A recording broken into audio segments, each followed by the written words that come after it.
Plato, father of political philosophy, यहीं से शुरुआत करते हैं पॉलिटिकल साइंस ऑप्शनल की। ये अपनी थियरी ऑफ सोल में कहते हैं कि हर एक इंसान की आत्मा में 3 तत्व हैं, 3 एलिमेंट हैं। पहला है रेशनैलिटी, यानी कि हम में से हर एक लॉजिक रखता है। सेकंड है स्पिरिट, यानी कि इमोशन भी हर एक के पास है।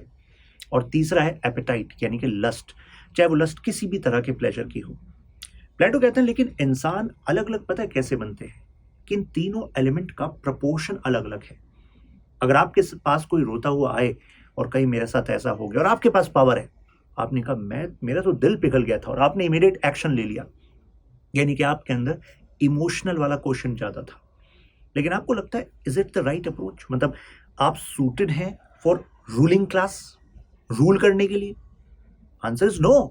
प्लेटो का कहना था कि अगर रूल करना है तो रेशनैलिटी वाला कंपोनेंट ज्यादा होना चाहिए, ये असेसमेंट होना चाहिए before appointing people for a particular job, training them for a particular job.